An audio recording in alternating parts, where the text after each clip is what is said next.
بسم الله الرحمن الرحیم. دا د اتلسمه سپارې شپږم درس دی او د نور سوره چې څلېرویشتمه سوره ده 9 تر 9 آیات ورسره ولولئ چې بهتره پرې پوه شئ.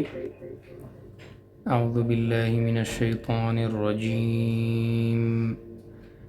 بقیعة په هوار ډاک کې فوفاه حسابه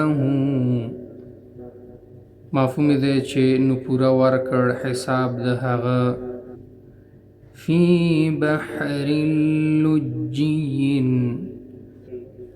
مفهوم دی چې په بحر ډیر جوور کې صافات مفهوم دی چې خورون کی د وزرونو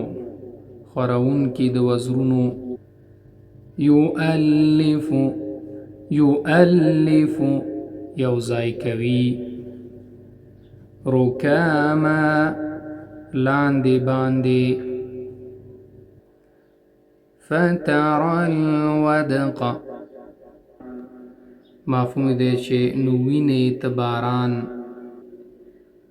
من برد لګلی سنا برقه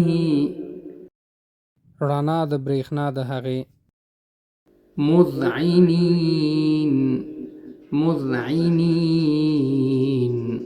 غاړه ایښودونکي. نو که غواړئ چې دا درسونه تاسو تعقیب کړئ په انټرنیټ کې او زده کړئ نو طریقه تاسو ته ښیم چې څه رقم کولی شئ چې غونډ درسونه تاسو د اول نه اخره پورې تعقیب کړئ. د ټولو نه مخکې باید اول یوټیوب خلاص کړئ، که موبایلي ټابلیټي یا کمپیوټري. دغسې تاسو ته به دغسې سرچ بار د یوټیوب ظاهر شي. نو دې ځای کې به تاسو دغه قسمت کې ولیکئ چې 2 ټي وي فاصله به ورکئ ټي وي. نو بیا به سرچ کړئ 2 ټي وي چې ولیکل سرچ نه بعد دغه تاسو ګورئ. زه به تاسو ته رقم دا به تاسو سلیکټ کړئ، دا به تاسو اوکې کړئ. صحیح ده. دا هم چې اوکې که 2 ټي وي چینل تاسو ته خلاص شو. نو مهمترین بخش چې دی دغه دی سبسکرایب. د سبسکرایب بټن له فشار ورکئ چې سبسکرایب شي. دغه دی سبسکرایب. دا اوس سبسکرایب شو.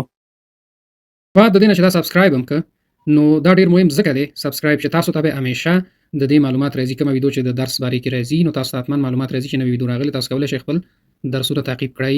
نو دې نه بعد به موږ پلی لیست سلیکټ کړو.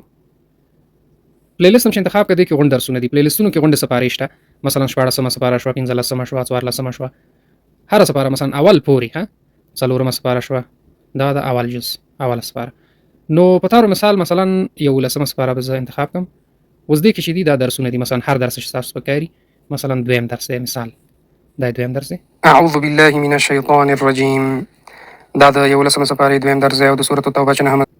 نو دغه طریقه ده چې تاسو کولی شئ چې په اسانه طریقې سره دا درسونه پیدا کړئ او ادامه ورته ورکړئ.